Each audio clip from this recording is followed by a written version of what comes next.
గురుభ్యో నమ. శ్రీ గోదావరి మాత చరిత్ర చివరి భాగం.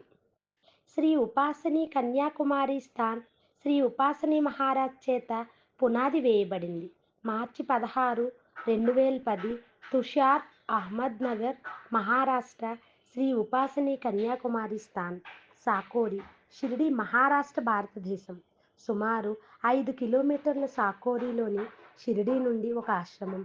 బ్రహ్మచారిణి, అవివాహం కాని బాలికలు సంస్కృత భాష, వేదాలు నేర్చుకోవడానికి పూజ, యాగం చేయడానికి ఒక సంస్థ ఏర్పాటు చేయడం జరిగింది. శ్రీ ఉపాసని మహారాజ్ 1870 మే 15వ తేదీన జన్మించారు.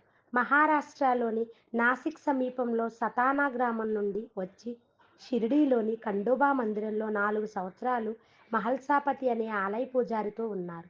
తరువాత సాయిబాబా శిష్యులు అయ్యారు. 1917 చివరిలో అతను సాకోరి, షిరిడీలో ఖండోబా మందిరానికి కొన్ని కిలోమీటర్ల దూరంలో సందర్శించి శ్రీ ఉపాసని కన్యాకుమార్ స్థాన్ అనే సంస్థను స్థాపించారు. ఇక్కడ బ్రహ్మచారిణి యువతలు సంస్కృతం, వేదాలు నేర్చుకోగలరు. శ్రీ ఉపాసని మహారాజ్ మొదటి శిష్యురాలు గోదావరి మాత. 1914 నుండి 1990 గోదావరి మాత ఆశ్రమంలో నివసించడం ప్రారంభించినప్పుడు ఆమెకు 10 సంవత్సరాలు. ఆమె 24 డిసెంబర్ 1914న అకోలా జిల్లా, మహారాష్ట్ర, సేగావ్ సంత్ శ్రీ గజానన్ మహారాజ్ నివాసంలో జన్మించింది. శ్రీ సతి గోదావరి మాతాజీని తన ఆధ్యాత్మిక వారసుడిగా నియమించిన తర్వాత శ్రీ ఉపాసని మహారాజ్ డిసెంబర్ 24, 1941న సాకోరిలో సమాధిని పొందారు. గోదావరి మాత ఆగస్టు 11, 1990న సమాధి పొందింది. ఆమె ఎవరినీ వారసునిగా పేర్కొనలేదు. శ్రీ ఉపాసని మహారాజ్ గోదావరి మాత సమాధి ప్రాంగణంలోనే ఉంది. యజ్ఞ మండపం ఉంది.